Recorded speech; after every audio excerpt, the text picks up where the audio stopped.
Magandang araw o gabi sa inyong lahat. Tawagin naman po ninyo akong Dindo. At ngayon ako ay nasa edad na 49. Marami na akong pinagdaanan sa buhay. Mga tagumpay, pagkatalo at mga alaala ng kabataan na hindi ko akalaing babalikan ko pa.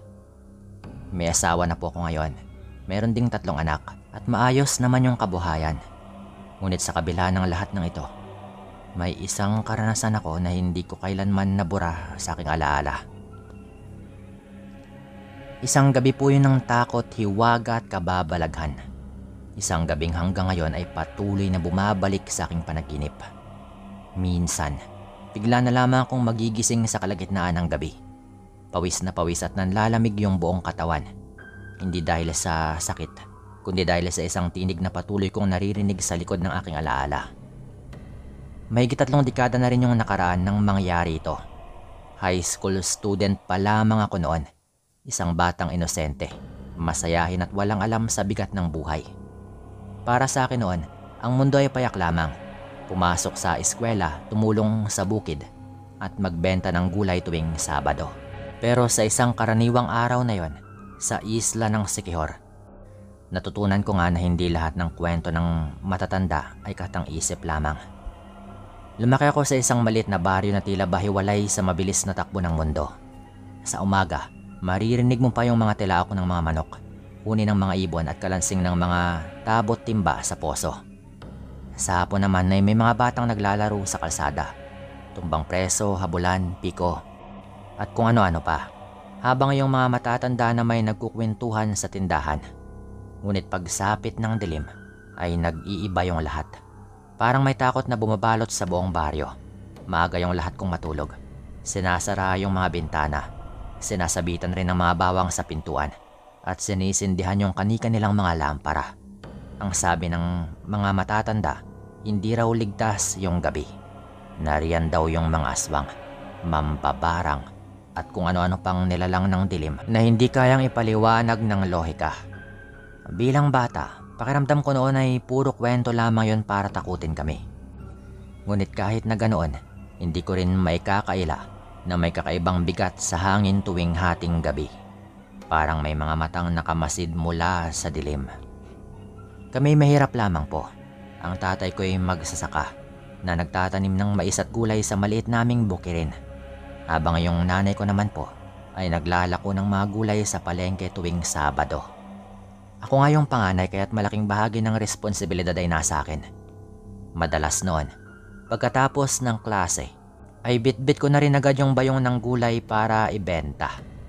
Hindi madali yung ganong buhay. Gigising ka ng madaling araw, tutulong din sa pagtatanim at papasok sa eskwela. At pagkatapos naman ng klase ay maglalako pa. Ngunit kahit na mahirap, dala ko naman yung kasiyahang nakakatulong ako sa pamilya ko. Sa bawat baryang kinikita namin noon ay naroon yung pangarap na makapagtatapos rin ako ng pag-aaral. Hanggang dumating nga yung Sabadong bumago ng mga paniniwala ko. Nang araw po na yon ay tila karaniwan lamang. Maliwanag naman at tila mas masigla nga ako kaysa sa dati. Nakasalampak ako noon sa bangketa habang isa-isang inaayos yung mga paninda. Talong, ampalaya, sitaw, kamatis at mga kangkong. Maayos naman yung takbo ng pagtitinda. Marami akong suki at mabilis na naubos yung aking paninda. Habang naglalako ako, ramdam ko yung init ng araw na tumatama sa aking batok noon at yung pawis na dumadaloy sa aking noo.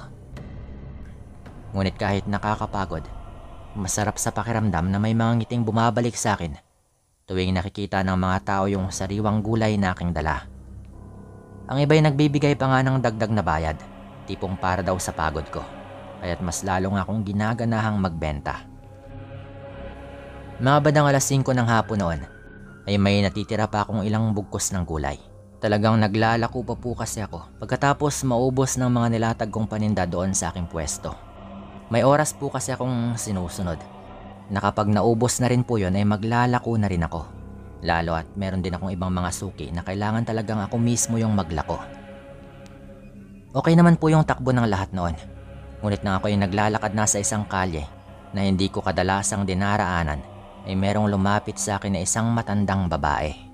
Hindi ko siya agad napansin dahil nakatingin nga ako sa may kalsada. Ngunit nang magsalita na nga po ito, ay para bang biglang lumamig yung paligid. "Magkano ito, iha?"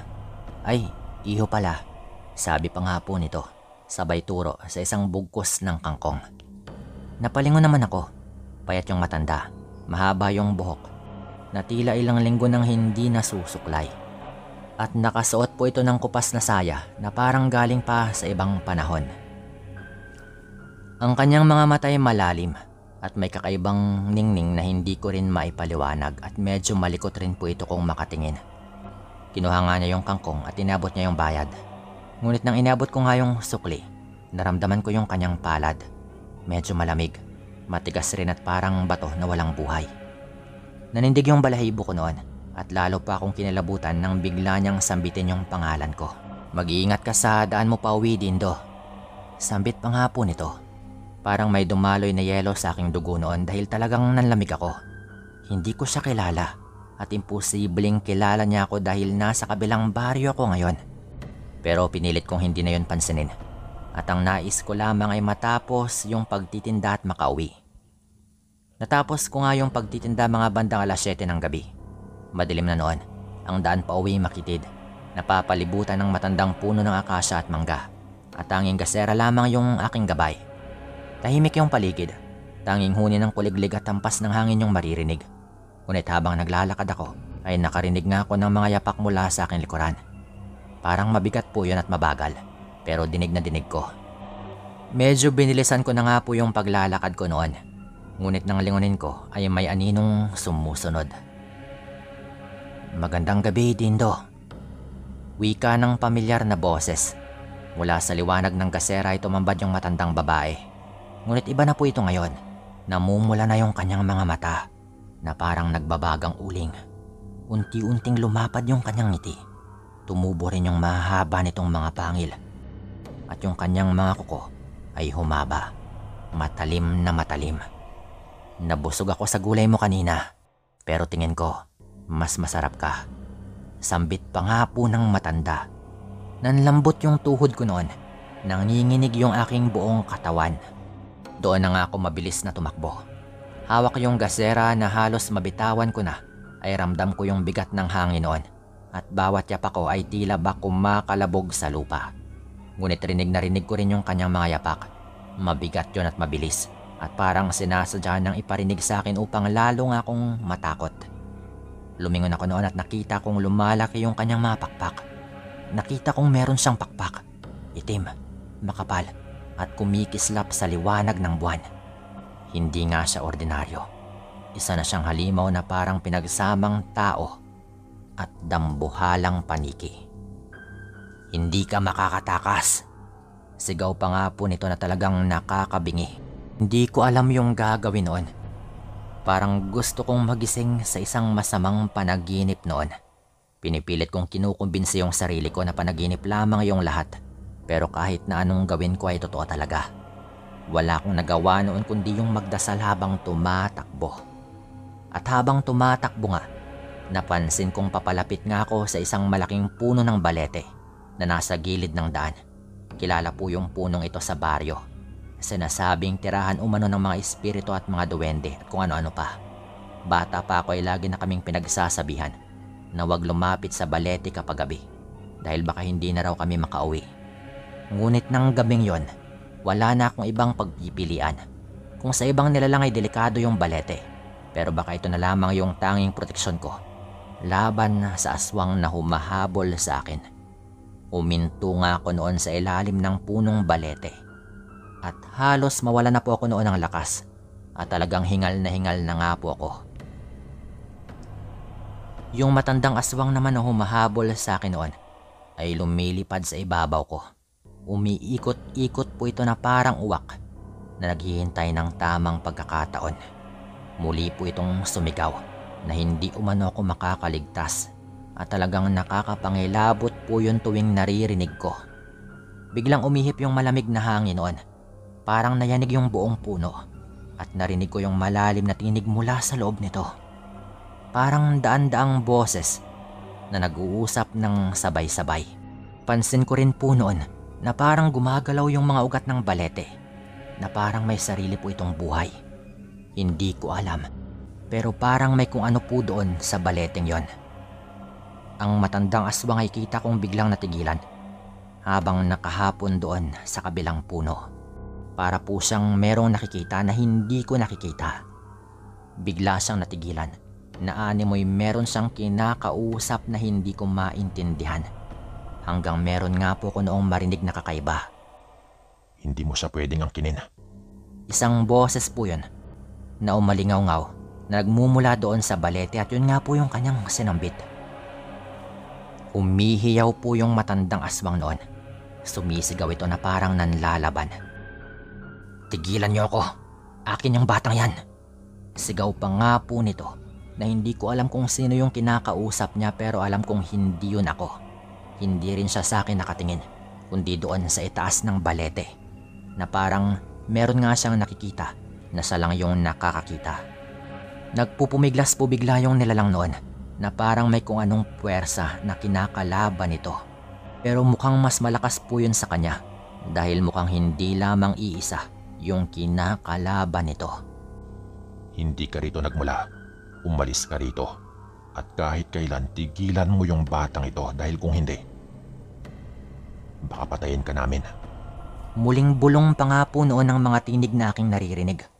Tinig lang po yung naririnig ko noon pero wala talaga akong nakikita. Sinubukan pa ng aswang na magpumiglas noon, pero mukhang wala talaga siyang magawa laban sa mga puwersa na kinakalaban nito.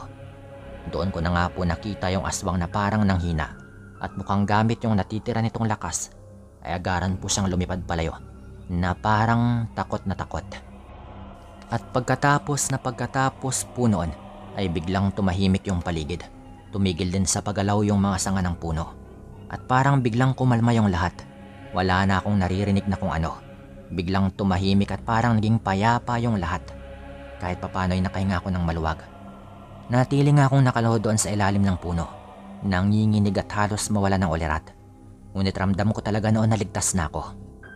Mabigat man yung pakiramdam ko sa paligid, hindi na yun nagdulot ng takot. Bagkus ay parang merong pumoprotekta sa akin noon, kung anong puwersa na hindi ko naman nakikita. Maya-maya pa unti-unti ring tumigil yung hangin. Tahimik na talaga yung paligid. At yung mga ugat ng balete ay hindi na rin gumagalaw. Mistulang walang nangyari. Yun bang parang wala talagang nangyari sa akin. Animoy panaginip lang yung lahat. Tumayo ako noon. Nagpaalam ako at nagpasalamat sa kung sino mga nilalang na tumulong sa akin. Pero wala akong tugon na narinig. Kaya tumaligod na ako at naglakad pa uwi. Hawak-hawak ko pa rin yung gasera at hindi na ako lumingon pa. Nang ikwinento ko nga ito sa aking mga magulang ay nagulat sila. Ang sabi ni tatay, totoo raw na maraming nilalang sa ating mundo yung hindi nakikita ng karaniwang mga mata. May mga masasama, pero may mga mabubuti ring espiritu. At isa malamang roon, yung tagapangalaga ng punong yon. Malamang hindi lang isa, kundi marami sila. Mapalad ka, Dindo. Wika ni nanay noon, dahil kung hindi daw dahil sa puno, baka hindi na nga ako nakauwi ng buhay. Ngayon po, mahigit 3 dekada na rin yung nakaraan. May pamilya na rin ako at maayos naman yung buhay. Ngunit tuwing naalala ko yung gabing yon, nanlalamig pa rin kung minsan yung katawan ko. At tuwing napapadaan ako doon sa puno ng balete na yon, na hanggang ngayon ay nakatayo pa rin, lagi akong napapahinto at tahimik na nagdarasal at nagpapasalamat. Alam ko talaga na kung wala yung tulong nila, malamang ay kinapahama ko pa. Baka hindi nga lang basta-basta baka ikinamatay ko. Dahil sigurado ako na wala akong kalaban-laban kung inabutan ako ng aswang na yon at kung walang tumulong sa akin. Dahil po sa gabing yon, natutunan ko rin na hindi lahat ng nilalang sa dilim ay kaaway. Minsan, sila rin pala yung magiging kalasag natin laban sa tunay na kasamaan dahil meron sa kanila na talaga namang mga mabubuti. Payo ko lang po sa lahat ay mag-ingat tayo lagi, lalo na kapag gabi. Hanggang dito na lang din po itong kuwento ko, Sir Dan. At maraming salamat po sa pagkakataong ibinigay ninyo upang ibahagi itong kuwento ko sa lahat ng inyong mga tagapakinig. Paalam.